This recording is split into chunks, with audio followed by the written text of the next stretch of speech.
Hello everyone, this is Crota coming at you, giving you game 1 in a series between Rudan versus Hawk. Hawk spawning as the blue human player under the name Look Around. Meanwhile, Rudan spawning under the name Malamida as the red night elf. It is going to be light blue human versus red night elf here on, I believe this is Death Road?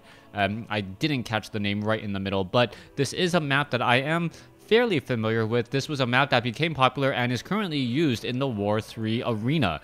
Now, we are going to be taking a look at this. I am only going to be doing one game in this series, though, just that way you guys do not know who wins this particular series, and every game is a surprise. Just some of the things that I wanted to do for you guys.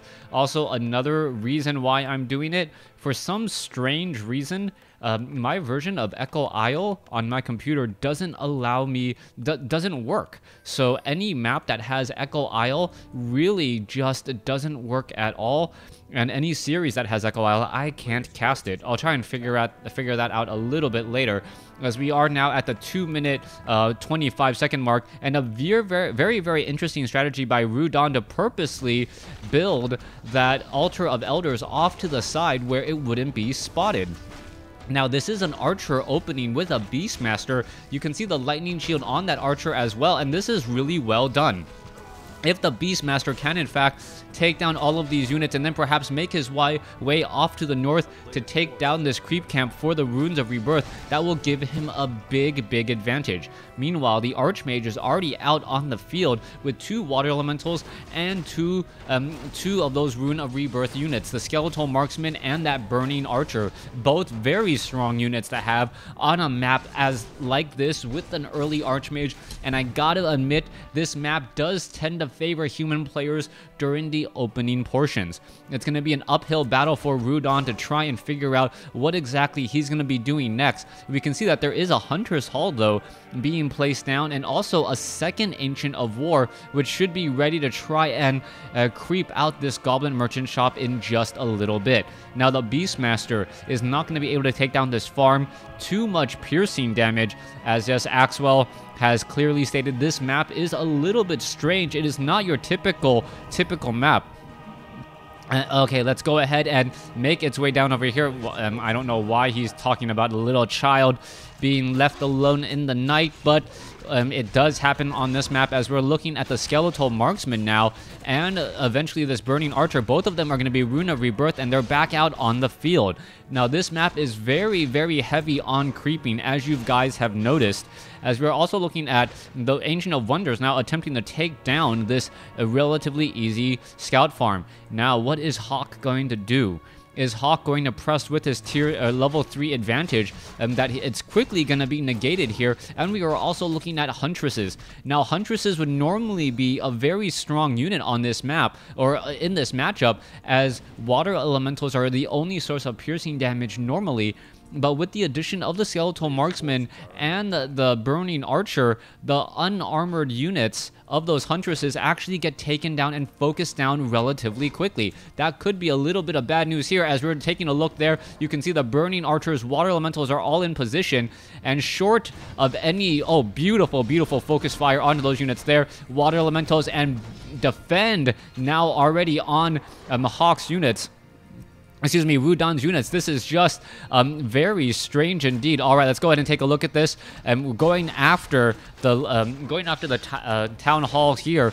Taking down those arcane towers is incredibly important. However, the peasants are working overtime. The additional Quill Beast, though, dealing a large amount of damage, making sure to take those down, even though they were under repair, making it difficult now for Rudan to set up that expansion. So far, everything that we're looking at is really giving the human player Hawk Rudan a big advantage in this matchup. The human player just has the Water Elementals to deal with the Huntresses. He has the Footmen to deal with any piercing damage. So that is just a lot of damage to be negated while having a lot of high proper units. So the counters are going to be difficult for the Beastmaster until we get to tier 2. We are looking at a Tree of Life, though, and that means that we are not getting to tier tier 2 at all. I don't see a tech. There is no additional expansion, and that is making me very curious for what the Night Elf player really wants to accomplish here. There's not much that really can be done. You can take a look. Huntresses are now running in. They're going to get caught between a rock and a hard place. The footmen going to do a very easy surround as we are now looking at a shadow meld here.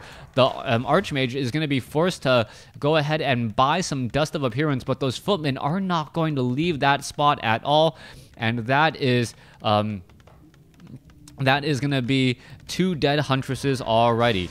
All right, let's go ahead and take a look at this. 1 Huntress gonna get taken down. There goes another Huntress now, just getting trapped in the corner, nowhere really to go at all, as we are now looking at a larger number of Huntresses. All right. That is going to be key, whether or not there's going to be water elementals in play. And we also have seen, what is this? A large number of wisps now making their way across the map. Not sure how those wisps are going to be used. Are we going to see a detonation? No detonation on that one there, as the footmen quickly throw up Defend to try and reflect back some of the damage from the burning archers and those quill beasts. Now the Beastmaster, however, I am surprised that he hasn't dropped, or he hasn't gone for Hawks. Hawks would be a very, very strong unit against these footmen now. The footmen need to keep up Defend because of the Quill Beasts and the Burning Archers, but with Defend up, they move relatively slowly, and by keeping them so slow, the Hawk can easily clean up the rest of the remaining units. We are looking at a solo Beastmaster right now, though, and I believe we're still sitting at, we are still sitting at tier 1, so this strategy is more of a tier 1.5 strategy with Huntresses over any sort of archers, and just trying to invest everything in units at this time. Ancient Protectors now coming in. The human getting towered. A little bit of, I guess, turnabout is fair play for anyone who's ever played against a human player, as the footmen are now getting taken down. Now, the big problem is also the water elementals don't have that much range. Their lack of range makes them, even though they do have good piercing damage, the sheer number of Huntresses that we're looking at make the Huntresses a strong enough counter to deal with that lone water elemental right now. Now, is this Beastmaster perhaps taking a little bit too much damage? Yes, he is. That Arcane Tower just draining all of his mana already, and as soon as one guard tower goes down, I think he's going to get more mana for just a split second, and then that will be gone. Here we are, level 2 now on, level 4 now on that Beastmaster. Beastmaster losing the rest of his mana, and this is just turning into an absolute massacre. Not enough towers. Mass tier 1 coming in from the Night Elf, and this was just a complete surprise. The Huntresses are actually in a fairly decent spot with their range, as the Beastmaster is sitting at level 4, may even get to level 5 based on all the units we're looking at here. You can take a look at Glaive Bounce dealing so much tremendous damage, and this is just turning into a nightmare. All right, it looks like one Huntress will end up getting taken down, and there is the teleport back out. All right, Axwell, you've been talking the most. I don't know why you're advising people to not talk, otherwise you might mess up the stream, as we're also looking at the Moonwells just restoring all of these Huntresses here. Now, the Beastmaster is, as you can see, at level 4, getting very close to level 5. There is also one Ancient of War here, and that Ancient of War can uproot and try and take down this Goblin Merchant shop. That is going to give enough time to the Beastmaster. Oh, what was that? He used a Moonwell. He's going to perhaps get up to 300 mana, and if he can actually get up to 300 mana and has level 3 Hawks or level 3 Quill Beasts, that is going to be a tremendous benefit. The lone Burning Archer, who was caught in a rather sticky situation before, is now perfectly alright. Potion of Greater healing down, and it looks like the Beastmaster should, yes, he should get up to level 5, pretty much right on the money. 1400 experience. As the Beastmaster now makes its way off to the north, we do see a Scroll of Healing and a Scroll of Protection. Let's take a look at this. There is a Town Hall. There is a Town Hall as well. No upgrade to tier 2. Now more towers being constructed. and they need to be built because there still is no tier 2, hence no ivory towers. Alright, Water Elemental is down. You can see the Archmage wants to get to level 5, but he's going to end up being caught in a very, very strange situation here. There's the Hawk, as I mentioned, and it is in fact a level 3 Hawk. Now going after that Arcane Tower. You can see that Arcane Tower taking so much damage so quickly, and it's not even focusing down this Hawk here. Alright, if the Spirit Hawk focuses down the rest of these guard towers, not much can be done. This one Spirit Hawk may be forced to back off. Oh, there's a whole bunch of units there. There is a Scroll of Protection, and now that Hawk is just going to go straight after that Water Elemental, take him down, and now the rest of the units are going to fall. Scrolls of Protection now being used. Beastmaster already used a Scroll of Healing to keep the units alive, and now the Hawk is just eating through all of those peasants. There goes another peasant there, and this is going to be an absolute breeze until these guard towers are up. Now that those guard towers are up, the human player needs to move under the cover, otherwise there is no real home field advantage. Militia is the only home field advantage right now, but that one Spirit Hawk is just dealing so much damage, causing so many problems. Alright, Huntress is now rushing straight forward. Are we going to get another? Yes, the guard tower going to get focused down very quickly. You can see that magical damage, 48 to 57, absolutely destroying these guard towers in a matter of seconds there, as the guard tower, oh, beautiful micro by the Night Elf, purposely moving the Spirit Hawk so that it would end up disappearing for just a second. Now, the big question is going to be, are we going to get up to 150 mana for Stampede? And if we are, level 6 on a Beastmaster at the 12 minute 30-second mark is rather unheard of. Alright, the Huntresses are starting to take a bit too much damage here, and now there is Stampede dealing so much damage. The Huntress is trying to go around. The Beastmaster down to 300 hit points, down to 200, down to 150. He's going to end up getting taken down, though. And now the Archmage is at level 6. Alright, so all of a sudden, it looks like the human player may have an advantage. Are we getting the tier 2? No, we are not. A level 6 hero takes absolutely forever and a day to resurrect at times. So we'll keep a track of this tavern in the center and see how exactly that Beastmaster will come back into play. A little bit of overzealous stay by the Beastmaster, not having a Scroll of Town Portal and instead sacrificing himself to try and clear up this base. But a quick surround, even though there was no stun, more than enough. Staff of Teleportation. It looks like, yes, the Water Elementals are going to be coming in right there. The Huntress needs the Shadow Meld, and it looks like it will do that just in time. Archmage may try to buy Dust of Appearance, but I believe that Huntress does have a really good chance of getting out. There's that Beastmaster and that very slow resurrection taking place. That Archmage with mass teleport, able to pretty much move anywhere on the map at any time. That is a big deal, as we're also looking at some Wisp and even this one lone Huntress off to the side not being used. You cannot afford to not have units out on the field, as we're looking at about what is that, 7 minutes, 6.5 minutes left of mining time on the main base. Let's take a look back over here. There is a tech to tier 2, and I gotta believe a Mountain King will be trained just to stun the Beastmaster so he cannot use his ultimate.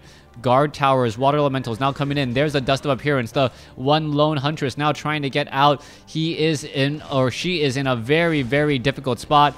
Gonna get taken out, and that Archmage may even get to level 7, as it also has a Potion of Invulnerability. Alright, let's take a look. Are we gonna get a surround? A 4-unit surround. Nicely done by the Night Elf to take out this one footman here. Now, what can be done next?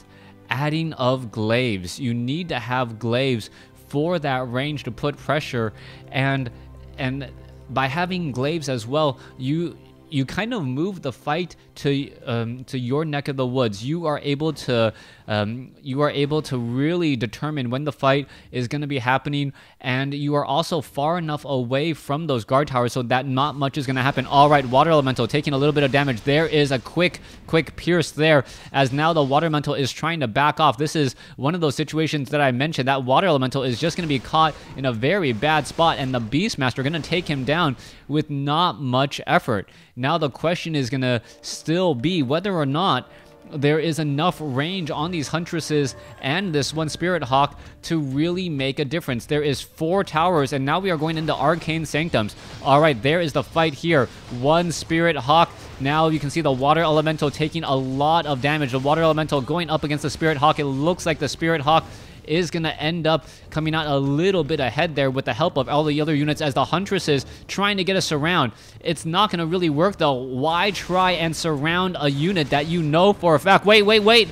Oh my goodness. All right, I guess if you know the timing and how long it takes to cast Mass Teleport, I think this is the first time I've seen a level 2, level 6 heroes fall in a game that's been less than 20 minutes. All right, Beastmaster is now charging through, trying to take down all of these. I am surprised that the Beastmaster didn't come into this position and then cast in this direction, making the Thunder Lizards appear onto the guard towers and the arcane towers themselves. There's the Stormbolt by that Mountain King, level 1 Mountain King, making a big difference there. A little bit of a power play as we're looking now at the Spirit Hawk attempting to finish off the rest of these guard towers. All right. Things are still going strong. Archmage is now back out on the field. Potion of invulnerability on that Archmage. So we're going to instead see the Mountain King get focused down. The Beastmaster trying to get away. Oh, is he going to be able to get away? That is a big hit there. Oh my gosh, 1 more hit, 2 more. No, the Priest able to get the heal, as now the Beastmaster down to 52 hit points, and the Archmage is going to be chasing. All right, so the Archmage going after the Beastmaster. Beastmaster down to 8 hit points, and oh my goodness, what was that? Archmage now back in the game, get up to level 7. Beastmaster has fallen at level 7, and I think that's just got to be it. That Priest taunting the death of the Mountain King. The Mountain King never truly falling. The Archmage now with level 3 Brilliance Aura, able to regenerate, I believe it's 225 additional mana a second. Those Priests are never going to run out of mana either, and this is just an awesome game here. All right, I believe the Archmage is going to go ahead and take this. I want to thank you guys for watching. Thank you guys for listening. It's just going to be... Wait, whoa.